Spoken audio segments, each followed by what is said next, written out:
अगर आज आप यह कहानी सुन रहे हैं, तो शायद आप भी उसी मोड़ पर खड़े हैं जहां जिंदगी चुपचाप पूछती है, थक गए हो या डर गए हो? क्योंकि थकान नींद से चली जाती है, लेकिन डर सपनों को जिंदा ही मार देता है।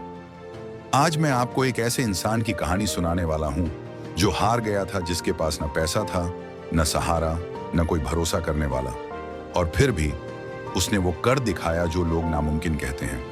लेकिन यह कहानी जीत की नहीं है, यह कहानी है रुक जाने और फिर उठ खड़े होने की। अगर आप पूरी कहानी नहीं सुनेंगे तो शायद आप वही गलती दोहराएंगे जो उसने एक बार की थी। रवि एक आम लड़का था, न बहुत होशियार न बहुत कमजोर।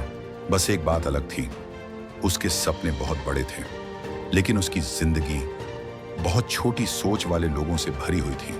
उसका जन्म एक छोटे से कस्बे में हुआ था, जहां लोग सपने नहीं देखते, सिर्फ जिंदगी काटते हैं। उसके पिता दर्जी थे, दिन भर कपड़े सिलते और रात को थक कर जमीन पर सो जाते। माँ घरों में बर्तन मांजती थी, हाथों की लकीरों में साबुन की जलन और आंखों में हमेशा एक डर, कल काम मिलेगा या नहीं। रवि ये सब देखकर बड़ा हुआ। बचपन में जब टीचर पूछते, बड़े होकर क्या बनोगे, तो बच्चे कहते, डॉक्टर, इंजीनियर, पुलिस। रवि कहता, कुछ बड़ा। सब हंसते, क्योंकि यहां कुछ बड़ा कभी किसी ने होते नहीं देखा था। समय बीतता गया। रवि पढ़ाई में ठीक ठाक था, लेकिन हालात बहुत खराब। कई बार स्कूल की फीस नहीं भरी गई, कई बार किताबें उधार ली गईं, कई बार खाली पेट परीक्षा दी गई। फिर भी वह चलता रहा, क्योंकि उसे लगता था एक दिन सब बदल जाएगा। लेकिन जिंदगी अक्सर हमारी उम्मीदों को धीरे धीरे तोड़ती है। 12वीं के बाद रवि शहर गया। पहली बार उसने ऊंची इमारतें देखी, तेज रफ्तार जिंदगी देखी और खुद को बहुत छोटा महसूस किया। यहां हर कोई भाग रहा था, किसी को किसी की परवाह नहीं थी। रवि ने कॉलेज में दाखिला लिया, लेकिन पैसों की कमी हर दिन सामने खड़ी रहती।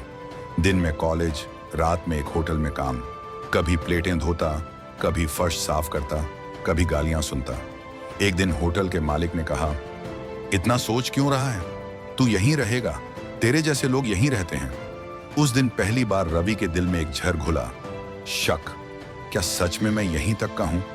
धीरे धीरे वह बदलने लगा। जो लड़का सपने देखा करता था, वह अब बस जिंदा रहने लगा। कॉलेज छूट गया, काम बढ़ गया, थकान स्थायी हो गई। एक दिन मां का फोन आया, बेटा, पिताजी बीमार हैं। रवि के पास पैसे नहीं थे। वह रात भर छत पर बैठा रहा, आसमान को देखता रहा और पहली बार जोर जोर से रोया। उसने खुद से कहा, मैं हार गया हूं। अगले कुछ महीने वह बिल्कुल टूट चुका था। न किसी से बात, न कोई लक्ष्य, न कोई सपना, बस एक सवाल, अब क्या? एक रात काम से लौटते वक्त उसने एक बूढ़े आदमी को देखा। वह स्टेशन के बाहर जमीन पर बैठा था, पर उसके चेहरे पर अजीब सी शांति थी। रवि न जाने क्यों उसके पास बैठ गया। बूढ़े ने पूछा, बहुत भारी बोझ है? रवि हंस पड़ा, इतना भारी कि उठाया नहीं जाता। बूढ़ा बोला, तो नीचे रख दो। रवि ने कहा, डर लगता है। बूढ़े ने उसकी आंखों में देखा और कहा, डर तब लगता है जब आदमी खुद को कमजोर मान लेता है। रवि चुप रहा। बूढ़ा बोला, तू असफल नहीं है, तू बस रुका हुआ है। फिर उसने जमीन से एक पत्थर उठाया, इसे फेंक कर देख। रवि ने पत्थर फेंका। बूढ़ा मुस्कुराया, अब सोच, अगर तूने फेंकने से पहले सोचा होता, नहीं जाएगा तो क्या जाता। रवि समझ गया। उस रात रवि पहली बार शांति से सोया। अगले दिन उसने एक छोटा सा फैसला लिया, आज सिर्फ एक कदम। कोई बड़ा प्लान नहीं, कोई बड़ी उम्मीद नहीं, बस एक कदम। उसने फिर से पढ़ना शुरू किया, धीरे धीरे। रात को थकान के बाद लोग हंसे, कहा, अब बहुत देर हो गई, लेकिन रवि चलता रहा। 1 साल बाद उसने एक परीक्षा दी, फेल हुआ। पुराना रवि होता तो वहीं रुक जाता, लेकिन इस बार उसने सिर्फ इतना कहा, ठीक है, अगला कदम। दोबारा कोशिश, फिर मेहनत, फिर असफलता, लेकिन हर बार वह थोड़ा मजबूत होता गया। 3 साल बाद उसी रवि को एक अच्छी नौकरी मिली। जब उसने मां को फोन किया तो मां रो पड़ी। पिता बोले, हमें तुझ पर गर्व है। रवि उसी स्टेशन पर गया जहां बूढ़ा मिला था।